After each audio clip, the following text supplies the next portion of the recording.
নানা কোয়াকো বনসাম বিশ্বকাপ ফুটবলে সেখানে খেলা দেখতে গিয়েও ব্ল্যাক ম্যাজিক করেছে। আসলে এটা খেলার মধ্যে প্রভাব পড়বে কিনা, আসলে ব্ল্যাক ম্যাজিকটা এমন, এটা করলে কিছু প্রভাব পড়তে পারে এবং দুষ্ট চক্রের এই ব্ল্যাক ম্যাজিকের দ্বারা দুষ্ট চক্রের বিভিন্ন ক্ষতি হতে পারে। আমরা কোনোটারই পক্ষে না, ব্ল্যাক ম্যাজিকেরও পক্ষে না, এই ফুটবল খেলারও পক্ষে না। এই ফুটবল খেলা যেভাবে ধ্বংস হওয়া দরকার, এটা জুয়ার একটা কারখানা। মুসলিম উম্মার সবচেয়ে বড় ইবাদত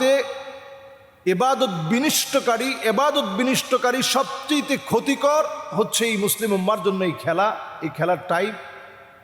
এবং দেখা যায় মুসলিম উম্মা এতটা বেশি ক্ষতির মধ্যে নিমজ্জিত হচ্ছে এই খেলাকালীন সময়ে, আমরা অনেকে কল্পনা করতে পারছি না। তো সুতরাং এই বনসাম নামের যে ব্যক্তি, এই সময় সে ব্ল্যাক ম্যাজিক করেছে। আমরা যেটা দেখেছি, ভিডিওটা ভাইরাল হয়ে গেছে। আসলে ব্ল্যাক ম্যাজিকটা এত সহজ জিনিস না। এটা আমরা যত সহজে এখন বাংলাদেশে একেবারে পুতুল দিয়ে মাছ দিয়ে বিভিন্নভাবে ব্ল্যাক ম্যাজিক করে ফেলতেছি, এটা কিন্তু এত সহজ জিনিস না। ব্ল্যাক ম্যাজিক একটা মানুষকে তিল তিলে শেষ করে দিতে পারে। নবী করিম সাল্লাল্লাহু আলাইহি ওয়াসাল্লামের উপরেও যখন ব্ল্যাক ম্যাজিক করা হয়, আল্লাহর রসুল সাল্লাল্লাহু আলাইহি সাল্লাম, আপনি চিন্তা করতে পারেন, তিনি 6 মাস ধরে অসুস্থ হয়ে গিয়েছিলেন। কোন স্ত্রীদের কাছে নবীজি সাল্লাল্লাহু আলাইহি সাল্লাম যেতে পারতেন না। লাবিদ বিন আসাম, এই শ্রেষ্ঠ দুরাচারী দুষ্ট ব্যক্তি, নবীজি সাল্লাল্লাহু আলাইহি সাল্লামের উপরে ব্ল্যাক ম্যাজিক করেছিল। তো বনসাম এরকম একজন দুষ্ট প্রকৃতির মানুষ, এটা সত্য। তো ব্ল্যাক ম্যাজিকটা এরকম প্রকাশ্যে করলে ব্ল্যাক ম্যাজিকটা আসলে কাজ করে না। ব্ল্যাক ম্যাজিকটা এরকম যদি সবার সামনে আপনি করতে থাকেন, তো এটা আসলে দুষ্ট চক্রের কাজ। তো এটা দুষ্টামি করেই কাজটা করতে হয়। এবং তারা দেখবেন কবরস্থানের বিভিন্ন রকমের হাড্ডির সঙ্গে, অনেক পুরাতন কবরস্থানের কবরে একটা কফিনের সঙ্গে তারা সেটাকে বেঁধে দেয়, একটা মাছের গলার মধ্যে দিয়ে দেয়, তখন আস্তে আস্তে কাজ করে। তো কোনো ফুটবলারকে নিয়ে এরকম ব্ল্যাক ম্যাজিক করা হচ্ছে, বনসাম বিভিন্ন ফুটবলারদেরকে নিয়ে এটা করছে। তো এটা এই গানার এই জাদুকর যে আছে, ব্ল্যাক ম্যাজিশিয়ান যে আছে, তার অনেক এরকম দুষ্টামি আমরা ইতিপূর্বেও দেখেছি। তো এগুলো আমাদের সমাজে ব্ল্যাক ম্যাজিকের মতো একটা এইরকম শয়তানি, এইরকম একটা দুষ্টামি, এটাকে ওপেন করে দেওয়া হচ্ছে, সহজ করে দেওয়া হচ্ছে। এটা কিন্তু সহজ কথা না, এটা দণ্ডনীয় একটি অপরাধ। ব্ল্যাক ম্যাজিক করাটা দণ্ডনীয় অপরাধ। আপনি একটা মানুষকে তিল তিলে নষ্ট করে দিবেন, তার প্রতিভা আপনি নষ্ট করে দিবেন, তাকে আপনি মৃত্যুর দিকে ঠেলে দিবেন। এটাকে ওপেন ক্যামেরার সামনে নিয়ে আসা হয়েছে, এটাকে আমরা কিছু মনে করছি না। তার মানে আজকের এই পৃথিবী চায় ব্ল্যাক ম্যাজিক বেড়ে যাক, এই কালো জাদুর প্রভাব বেড়ে যাক। এই কালো জাদুর প্রভাবটা দিন দিন বেড়ে যাচ্ছে, আরও বেড়ে যাক। এমনকি দুবাইয়ে আইন করা হয়েছে যে হাজার হাজার রিয়াল, হাজার হাজার দিরহাম জরিমানা করা হবে যদি এটা প্রমাণিত হয়। নবীজি সাল্লাল্লাহু আলাইহি ওয়াসাল্লামের হাদিস থেকে এটা শাস্তি হচ্ছে হাদ্দুস সাহিরি দরবাতুন বিসাইফ, মৃত্যুদণ্ড হচ্ছে শাস্তি। সুতরাং এই বিষয়গুলো সহজ বিষয় না, এটাকে আমরা একেবারে সহজ বানিয়ে ফেলেছি। আমরা এই সময়ে এই ব্ল্যাক ম্যাজিকগুলো দেখে আমরা আরও অনেক কিছু দেখব, যে এই খেলার ভিতরে বাল দেবতার যে পূজা, সেই পূজা শেখানো হচ্ছে, বাল দেবতার পূজা শেখানো হচ্ছে, 2 আঙ্গুলকে উঁচিয়ে সেলিব্রেট করা শেখানো হচ্ছে, তৃত্ববাদকে প্রমোট করার জন্য 3 আঙ্গুল উঁচিয়ে তৃত্ববাদকে প্রমোট করা শেখানো হচ্ছে।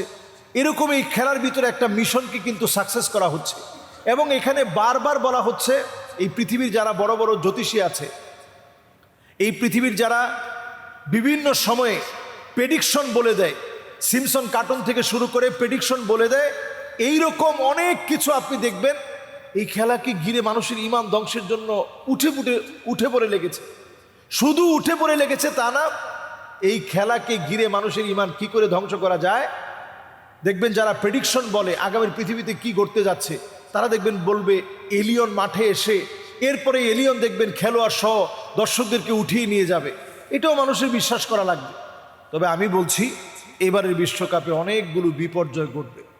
এটা আপনারা যারা খেলাপ্রিয় মানুষ, আপনাদের চোখের সামনে চলে আসবে, মিডিয়ায় চলে আসবে।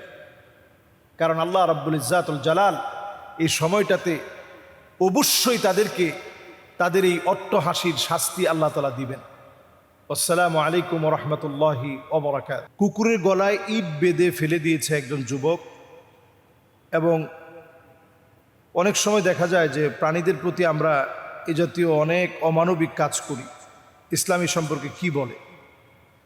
ইসলামের বক্তব্য এ ব্যাপারে একেবারে পরিষ্কার। কোনো প্রাণীর সঙ্গে আপনি খারাপ ব্যবহার করতে পারবেন না। ইসলাম সবচেয়ে মানবতা আপনাকে বেশি শেখায়। আপনি সবচেয়ে বেশি মানবিক হন। নবী করিম সাল্লাল্লাহু আলাইহি সাল্লামের আচরণ থেকে আমরা সবচেয়ে বেশি মানবিকতা শিখি। নবীজি সাল্লাল্লাহু আলাইহি সাল্লাম একজন নবী হয়ে তিনি উটের পাশ দিয়ে যাচ্ছিলেন। নবীজি দেখলেন যে উটটা কাঁদতেছে। নবীজি সঙ্গে সঙ্গে বললেন যে এই উটের চোখে পানি কেন? নবীজি সঙ্গে সঙ্গে দাঁড় করালেন যে এই উটের দায়িত্বে কে আছো? একজন সাহাবী তিনি প্রশ্ন করলেন, ইয়া রাসূলুল্লাহ, এই উটের দায়িত্বে আমি আছি। তো নবীজি বললেন, আফালা তাত্তাকিল্লাহ ফি হাযিহিল বাহিমা আল্লাতী মাল্লাকাকাল্লাহু ইয়্যাহ।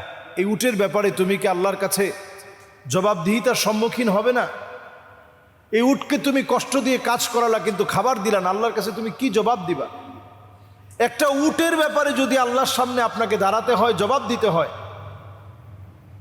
তাহলে চিন্তা করেন আপনাকে কি পরিমাণ অমানবিক আচরণের জন্য আল্লাহর সামনে দণ্ডায়মান হতে হবে।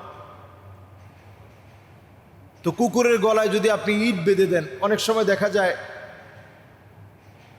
ইচ্ছাকৃত পিটিয়ে আমরা কুকুরের পাটা ভেঙে দিলাম, তার চিকিৎসা নেওয়ার কোনো জায়গা নাই।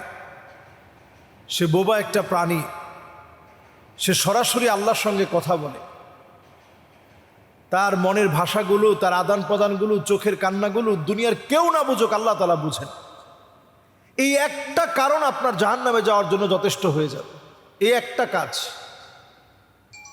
আবার ধরেন একটা কুকুর অথবা একটা যে কোনো একটা প্রাণী, তার আপনি হয়তো তেমন কিছু করেন নাই, আপনার যা আছে কিছু ঝোঁটা অথবা কিছু কাটা, এগুলো আপনি খাবার হিসাবে দিয়েছেন। আল্লাহ তাআলা খুশি হয়ে একটা কাজের কারণে আল্লাহ তাআলা জান্নাত দিয়ে দিতে পারে। আল্লাহু আতিয়াব ওয়া আকসার, আল্লাহ তাআলা এর চাইতে অনেক অনেক অনেক বেশি দিতে পারেন। এজন্য আমরা কোনো প্রাণীর সঙ্গে খারাপ ব্যবহার করা, কষ্ট দেওয়া, তাকে মেরে ফেলার চেষ্টা করা, শ্বাসরোধ করা, এগুলো আমরা অনেক সময় করি। এই কাজগুলো আমরা করব না কখনো। নবীজি সাল্লাল্লাহু আলাইহি সাল্লাম দেখলেন যে একটা পিঁপড়ার বাসা পুড়িয়ে ফেলা হয়েছে। নবীজি বললেন, কারা পুড়িয়েছে এই পিঁপড়ার বাসা? কয়েকজন হাত তুলছেন, ইয়া রাসূলুল্লাহ, আমরা পুড়াইছি, বুঝি নাই, পুড়াই ফেলছি। নবীজি বললেন, খবরদার, আজকে থেকে আর কোনো পিঁপড়ার বাসা তোমরা পুড়াবে না, কারণ আল্লাহ তাআলা এই আগুন দিয়ে আল্লাহ তাআলা শাস্তি দিবেন, আগুন দিয়ে শাস্তি দিবেন আল্লাহ রাব্বুল আলামিন। আল্লাহ রাব্বুল আলামিন যে আগুন দিয়ে শাস্তি দিবেন, এই জন্য তোমরা কেউ আগুন দিয়ে শাস্তি দিতে পারো না, পানি দিয়ে তোমরা শাস্তি দিবা না।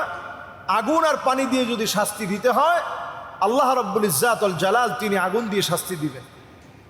একটু চিন্তা করেন, একটা পিঁপড়ার বাসা পুড়িয়ে ফেলবে, নবীজি সাল্লাল্লাহু আলাইহি সাল্লাম সেটা হতে দেয় নাই।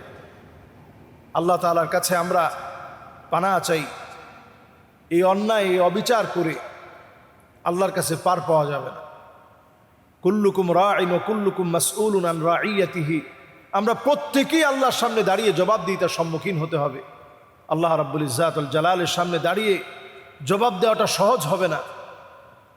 মানুষের মাথার মগজগুলো গলে কান দিয়ে বের হয়ে যাবে, নাড়ি বুড়িগুলো পিছনে রাস্তা দিয়ে বের হয়ে যাবে। মিলউল আরদি যাহাবা ওয়ালা বিফতাদা বিহি, সারা দুনিয়া পরিমাণ স্বর্ণ দিয়ে দিলেও বিচারের প্রক্রিয়া সামান্য ব্যাহত হবে না।